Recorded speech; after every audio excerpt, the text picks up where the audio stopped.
Just hit record. This is what I've told myself for the past 2 years. And I need to be real with myself as well. If this video is rubbish, I'll put it out there now anyway. Hey guys, my name's Liam. I'm 28 and I'm trying to rediscover my life. That sounds like a dating application, doesn't it?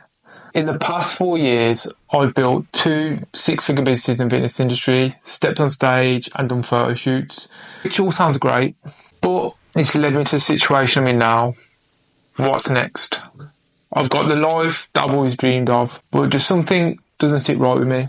As you can see from the YouTube channel, this isn't my first YouTube video. I had all good intentions 2 years ago of turning this into a passion. Till I fell out of love with what I identify myself as, living the life of a bodybuilder.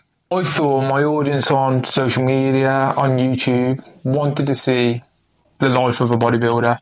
And I was seeking the wrong sort of validation, like we all do, likes, comments, compliments about my physique. But if I'm honest, it didn't really make me happy. So where did all this fitness malarkey begin for me? It probably began back in my first year at college. I was a 68 kilo number 8 in rugby, trying to smash guys, which, if you know rugby, a 68 kilo guy isn't going to do much damage.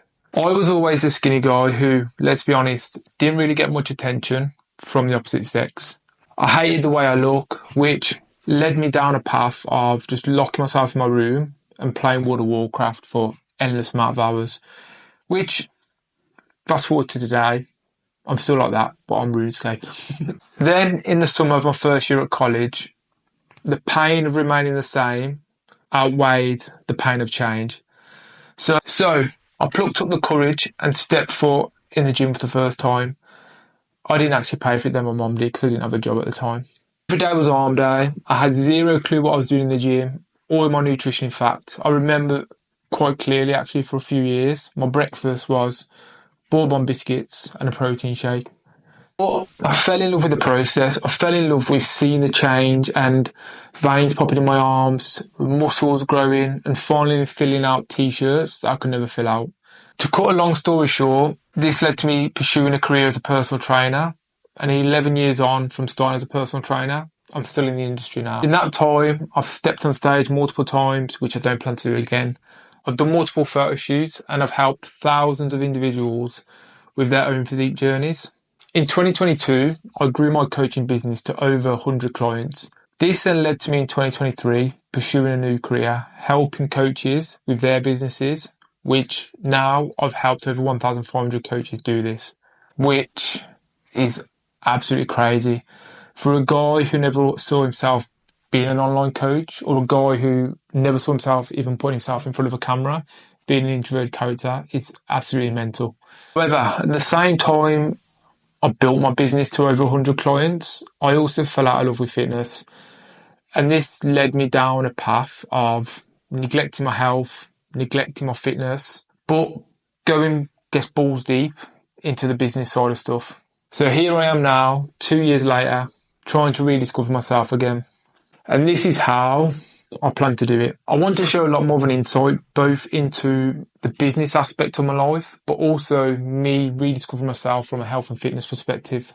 As I guess I am the type of character that does enjoy documenting their journey, but I've always struggled to just hit record. And I feel YouTube's that perfect spot, I guess, to actually show you guys the journey, but also hold myself accountable to doing the journey as well. I also want to prove to myself and a lot of other busy individuals as well, business owners, parents, people who find themselves saying they haven't got enough time, that there is a balance that can be struck between being busy but also prioritising your health, which is the biggest excuse I've probably had for the past 2 years. In reality though, I've just fell out of love with the process.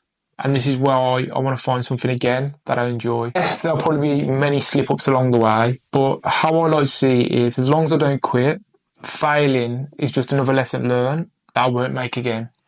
I've set myself some ambitious goals as well, related to health and fitness. One of them being, I want to run a half marathon before I'm 30. That gives me 2 years. I also want to complete a high rocks. Now, I know what you're thinking, another fitness bellend who's just following the crowd, but it does look kind of fun. I also want to compete in my first Brazilian Jiu-Jitsu competition, which I fell in love with about a year ago now, but then multiple rugby injuries, put me on the sideline for 6 months, but this week I've got straight back into it now. And most of all, just find enjoyment again in the process. This is why I want to document it more. I'm going to be trying different training splits, like I've just mentioned earlier, running a half marathon, competing in Brazilian Jiu-Jitsu, doing a high rocks. I want to find enjoyment in the process again, because that's what made me fall in love with fitness. And I think bodybuilding and like the restrictiveness of it made me fall out of love with it, because it isn't a life to live. It's very restrictive. It's very boring, and I don't want that. So what can you expect from me on this channel now, other than listen to a boring, monotone, Brummie accent? I'm going to bring you guys along the journey, the highs and the lows of both the business aspect of my life and also the fitness side of my life. This will include gym workouts, client meetups, challenges, daily vlogs, weekly vlogs, business ideas, you name it. I want to document all of it, and I want to make it a lot more raw, like how this video is, than getting it done all the time by a professional videographer, a professional editor. So I think that's what shot me in the foot last time, is I invested heavily into my YouTube, which then led me down a path of not being creative myself and almost just telling myself I've got a day where I've got to film YouTube, compared to now where I actually want to do this video. So if you haven't already, make sure you hit the subscribe button and drop this video a like, and come on this journey with me. I'll catch you in the next video. Peace out.